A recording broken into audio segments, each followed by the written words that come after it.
Bonjour Thomas Bénière. Bonjour Delphine. Merci beaucoup d'être avec nous. Vous êtes le président, cofondateur d'Olvit, cette messagerie qui d'un seul coup s'est retrouvée dans la lumière, sous le feu des projecteurs, puisque désormais le gouvernement est incité à l'utiliser.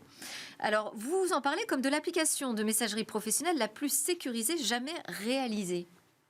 Alors oui, en tout cas, c'est... Qu'est-ce qui prouve ça, Thomas ?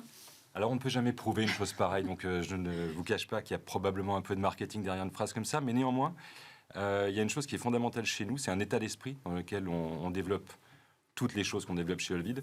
C'est vraiment avoir une volonté, quand on se pose une question, qu'on essaie de trouver des solutions ou des pistes, de se dire, OK, qu'est-ce qu'on essaie de faire en premier ? C'est de protéger l'utilisateur final. Dans tout ce que l'on fait, c'est vraiment ça, on va dire l'étoile polaire, ce qu'on essaie en permanence de suivre, c'est de se dire, OK, on sait que nos enfants sont amenés à utiliser cette application. Si je dois faire un choix, je le fais pour eux d'abord. Je le fais même avant même de penser à la société. En fait, on est vraiment obsédé chez nous à l'idée de protéger l'utilisateur final de l'application. On ne protège pas un annonceur. Et le protéger de quoi ? En fait, de toute agression extérieure, de toute situation qui pourrait lui être, d'une certaine manière, désagréable. Ça va même dans des points de détail. Par exemple, quand vous prenez une messagerie standard, vous avez nécessairement des accusés de lecture. Vous lisez un message. Sur la plupart des plateformes, la personne qui a envoyé le message est immédiatement notifiée que vous avez lu ce message-là. Ceci probablement pour vous entraîner à répondre le plus rapidement possible et vous mettre en fait dans une situation désagréable où finalement, quelque part, vous avez une certaine forme de pression qui vous force à répondre immédiatement à ce que vous venez de lire. Nous, il n'est pas par défaut. Il existe, il est possible de l'activer, mais ce n'est pas activé par défaut. Donc là, on est loin de la cryptographie, de la sécurité, de ces choses-là, mais vraiment, c'est poser cette question, est-ce que ce choix, qui est fondamentalement standard, de dire on envoie des accusés de lecture pour augmenter en fait le trafic, est-ce que vraiment c'est celui-là que l'intégralité de nos utilisateurs veulent ? Notre point de vue, on peut en débattre pendant des heures, c'est que non. En pratique, on a envie de se donner le temps, de se donner l'autorisation de lire quelque chose et de dire je vais terminer le dîner en famille et je répondrai plus tard. Donc en permanence, en fait, on a l'utilisateur final en état d'esprit. Ça, c'est vrai pour des petites fonctionnalités dont je viens de parler, mais c'est vrai aussi pour la protection de toutes vos données personnelles, de tout ce que vous envoyez et vous recevez, de votre carnet d'adresse, de celui ou de celle que vous êtes sur le réseau. Finalement, tout ce qui a trait à votre personne, à vos données personnelles, pour nous, voilà, c'est quelque chose qui devrait rester aussi inviolable que possible et on fait tout ce que l'on peut faire scientifiquement pour vous protéger. Donc c'est une messagerie qui ne va pas piocher dans notre carnet d'adresses, ni dans nos albums photos, qui est chiffré de bout en bout. C'est ça la promesse de protection maximale. Oui, alors il n'y a pas que le chiffrement de bout en bout. Donc ça, c'est quelque chose de chiffrement de bout en bout. Donc c'est pas quelque chose que nous avons inventé. Hein. Ça existait déjà dans d'autres messageries, WhatsApp, Signal et d'autres messageries que les gens utilisent peut-être déjà. Ce qui est nouveau chez nous, c'est d'y adjoindre quelque chose qui est fondamental en cryptographie, c'est l'authentification de bout en bout. Quand vous discutez sur quelques plateformes que ce soit, quelle est la garantie que vous avez quand vous recevez un message, Thomas, de Delphine, quelle est la garantie que vous avez que ce message provient bien de cette personne-là ? Donc, il y a deux aspects, c'est quelle garantie que j'ai que ce message vient bien de là et qui a la possibilité d'en prendre connaissance. Le chiffrement de bout en bout vous garantit une confidentialité du message, c'est-à-dire que personne ne peut prendre connaissance de ces données-là à part vous. L'authentification vous garantit que quand vous recevez un message et qu'il y a marqué que ce message vient de Delphine, eh bien moi j'ai la certitude cryptographique qu'il vient bien de Delphine. Et cette authentification dans Olvid, et c'est ce qui nous distingue de l'immense majorité des autres plateformes, c'est qu'elle aussi, elle est faite de bout en bout. Autrement dit, il n'existe pas quelque part un serveur qui peut jouer avec votre identité numérique, manipuler des identités, se faire passer pour quelqu'un d'autre. Et en fait, c'est cet aspect-là, cette approche-là que nous avons eue qui nous permet aujourd'hui de dire que vous n'avez pas, ou très peu, on pourra y revenir si vous le souhaitez, de données personnelles captées par notre système. Grosso modo, quand vous installez Olvid et que vous créez votre compte, contrairement à d'autres systèmes, ne va pas être stocké sur un serveur, il va rester en local sur votre téléphone. Donc votre prénom, votre nom, que vous indiquez au départ, ne sont pas stockés en clair sur votre serveur. Ce sont des choses qui restent sur votre téléphone et que vous avez, on met les moyens à disposition, vous pouvez les partager avec qui vous souhaitez. Voilà. Donc c'est assez différent comme approche, c'est pour ça qu'on se qualifie de messagerie privée. On a enlevé la petite tagline il y a quelques temps de la messagerie la plus sûre du monde parce qu'on comprend que certaines sensibilités étaient un peu choquées. Visiblement, ça a énervé parce que vous avez dû vous défendre sur certains points. Alors, je vais quand même resituer votre parcours qui explique aussi le positionnement d'Olvid. Donc, vous avez obtenu un doctorat en 2008 sous la direction du professeur Serge Vodnet, professeur de l'École polytechnique fédérale de Lausanne. Vos principaux domaines de recherche donc, couvrent le chiffrement par bloc et leur cryptanalyse. Et c'est justement à l'École polytechnique en Suisse que vous avez rencontré Mathieu Fignas, avec qui vous montez 10 ans plus tard cette aventure Olvid. À ce moment-là, donc vous avez bien décrit votre ambition. Vous n'êtes pas les seuls quand même sur le marché. Il y a déjà beaucoup d'acteurs qui se positionnent sur cette ultra-sécurisation, mais aussi confidentialité des messageries. Je pense à Telegram, je pense à Signal. Mais alors vous, ça va un petit peu plus loin. Vous obtenez une certification de l'ANSSI. Pourquoi est-ce que vous êtes allé la chercher? Comment ça s'est passé? Alors déjà, l'ANSSI, donc l'Agence nationale de la sécurité des systèmes d'information, c'est un organisme français qui a une dimension européenne, voire mondiale. Donc on a une chance extraordinaire d'avoir un organisme de cette nature-là en France. On connaît assez personnellement un certain nombre de gens qui travaillent dans l'équipe de cryptographie de l'ANSSI. Ce sont des gens formidables. Avec qui en fait on avait des échanges bien avant de commencer Olvid. Donc c'est un environnement qu'on connaît en fait quand on est cryptologue et qu'on est francophone, on va dire. l'ANSSI évidemment on la connaît bien. C'est des gens avec qui on avait travaillé par le passé avant que nous commencions Olvid, alors que nous étions de l'autre côté de la barrière et que nous, Mathieu et moi-même, évaluions des produits pour le compte de l'ANSSI. Donc c'est d'un environnement en fait qu'on connaissait bien. Et le processus dans lequel on a voulu faire entrer Olvid, c'est donc un processus qu'on appelle CSPN, certification de sécurité de premier niveau, qui est en fait une manière de faire auditer une application, on va dire, de l'envergure d'Olvid pendant un temps limité par des gens dont c'est vraiment le métier, qui sont des professionnels en fait de la recherche en fait de failles. Et ça permet différentes choses. Ça permet déjà, nous, de nous assurer qu'il n'y a pas quelque chose que on n'aurait pas forcément vu, parce que les erreurs peuvent arriver à n'importe qui, à nous bien entendu. Et ça permet aussi de rassurer. Parce que d'une certaine manière, quand j'arrive et que je dois répondre à votre question, qu'est-ce qui vous garantit que je peux avoir tous les doctorats que je veux et vous garantir que j'ai fait de mon mieux pour que les choses se passent bien. Fondamentalement, vous avez besoin de réassurance. Le monde fonctionne comme ça. L'ANSSI met à disposition des entreprises comme la nôtre ce processus de certification qui est plutôt de haut niveau et qui nous permet, nous, derrière, d'aller voir des entreprises en disant on a fait le travail, on a été honnête sur ce qu'on fait, on est open source, on a une certification de l'ANSSI. Et peut-être ça montre aussi que vous n'êtes pas, parce que je parlais de cette mouvance Telegram, Signal, on en parlait plutôt comme des messageries qui étaient utilisées par la face obscure, on va dire, de la force. Est-ce que c'était une façon aussi de dire, nous, on souhaite rentrer dans un paysage légal, classique finalement, de messagerie grand public? Tout à fait. C'est-à-dire que nous, on a la conviction que le futur est privé, pour reprendre les mots de Mark Zuckerberg, c'est les seuls que je reprendrai aujourd'hui. Et en fait, cette conviction fait que on a envie, en fait, finalement, que Olvid, évidemment, mais qu'en fait, d'autres messageries, je ne parlerai pas de Telegram parce qu'ils parlent beaucoup de sécurité, mais ils en font très peu, en fait, que ça devienne un standard, en fait. Que les gens ne soient pas émus à l'idée de protéger leur communication. On entend de moins en moins, mais on entend encore aujourd'hui, je n'ai rien à cacher, je n'ai rien à me reprocher, donc ce n'est pas la peine d'utiliser ça. Mais en fait, pourquoi ne pas l'utiliser? En fait, pourquoi vouloir absolument remplacer toutes vos lettres par des cartes postales? On espère un monde dans le futur où finalement les données personnelles, les gens, assez naturellement, en fait, iront vers des solutions qui devront être de plus en plus simples à utiliser, et on a des progrès à faire là-dessus, mais qui leur permettront de garantir leur intégrité numérique, tout simplement. Vous avez l'impression que le pari est gagné?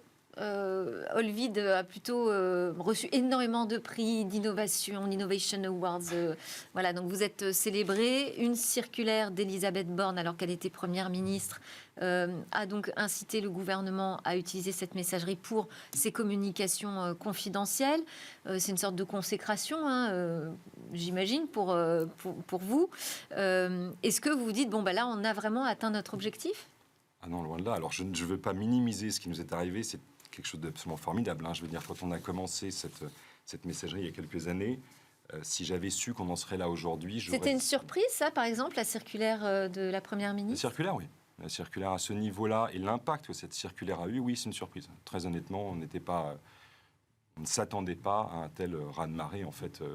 Vous l'avez chiffré, cet impact ? C'est difficile à chiffrer, parce que comme, on va dire, tous les événements un peu majeurs dans la vie d'une entreprise, ou d'une manière plus générale, les événements majeurs, il y a toujours un espèce de sorte de pic d'événementiel, quelque chose qui redescend et qui vient se stabiliser. Il faut laisser un petit peu de temps aux choses pour qu'elles se fassent. Donc c'est un peu difficile de mesurer exactement le... Mais je sais pas, par exemple, vous aviez combien d'utilisateurs avant et vous en avez combien aujourd'hui ?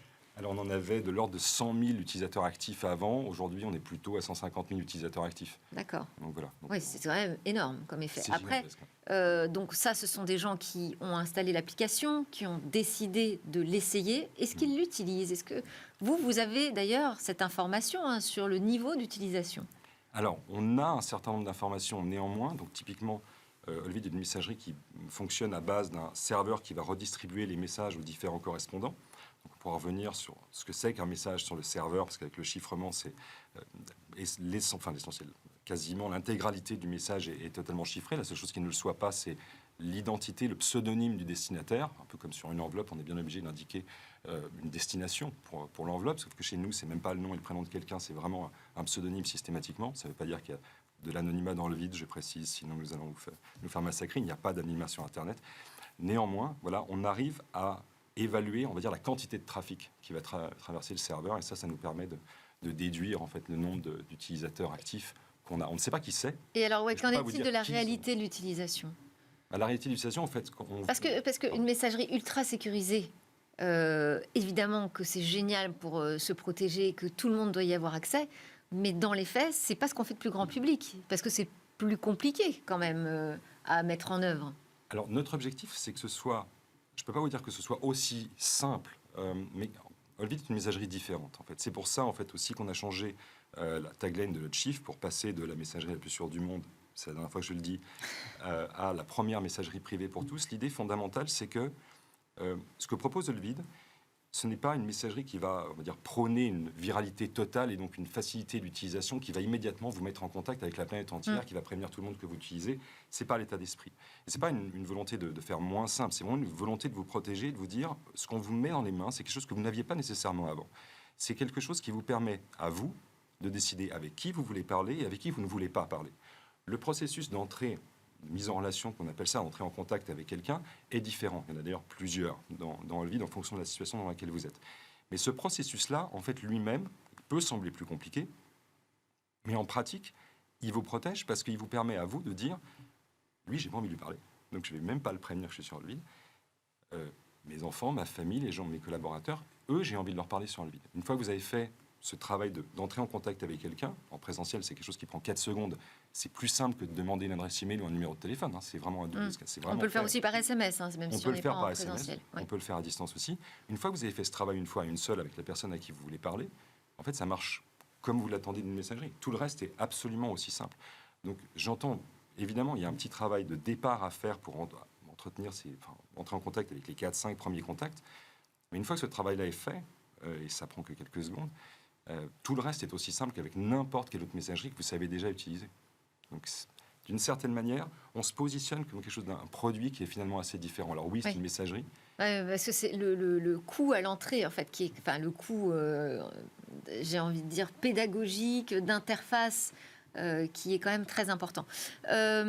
Sur la circulaire d'Elisabeth Borne, vous nous avez dit, oui, c'était une surprise, et puis aussi en termes d'impact derrière, on a parlé de l'impact positif sur l'adoption de l'application. Il y a aussi un impact négatif. Des polémiques ont surgi. Pourquoi, d'un seul coup, le gouvernement choisit Olvid ? Quel scandale ! Ça vous a étonné, ça, ce revers de bâton, ce retour de bâton, ce revers de la médaille du succès ? Alors, si je devais être parfaitement honnête, je vous dirais oui. Et en fait, a posteriori, je me dis que j'ai été assez naïf de penser que les choses ne pouvaient que bien se passer. Naïvement, nous, on sait comment on travaille, on sait dans quel état d'esprit on est.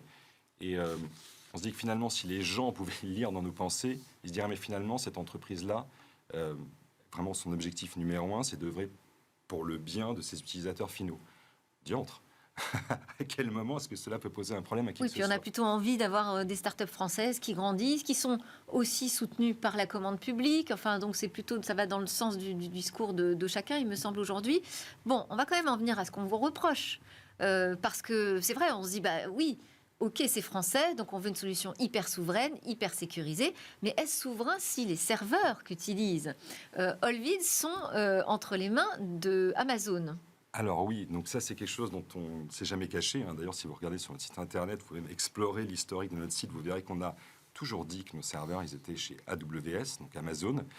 Euh, donc c'est pas une découverte qui a été faite suite à l'annonce de Madame Borne, hein. C'est vraiment quelque chose qu'on a toujours dit, qu'on avait dit avant d'avoir nos certifications. Donc c'est quelque chose qui en fait est connu depuis que le vide commence à être connu. Bon, disons que peut-être Néanmoins. certains l'ont découvert quand même. Et donc, est-ce qu'on peut parler de souveraineté dans ce contexte?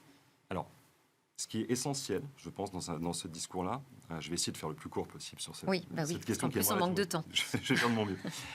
La première chose, c'est de comprendre le modèle de sécurité. Le modèle de sécurité, c'est donc quand on crée une messagerie, contre qui, contre quoi on veut se protéger. Nous, dès le départ, on dit la chose suivante. On va considérer que les téléphones des utilisateurs sont sains. On pourra revenir sur cette question-là. Et on va considérer que le reste du monde est hostile. Quand je dis le reste du monde, c'est tous les routeurs, tout le trafic, tout le réseau Internet qui va séparer ces deux téléphones, y compris les serveurs que nous opérons.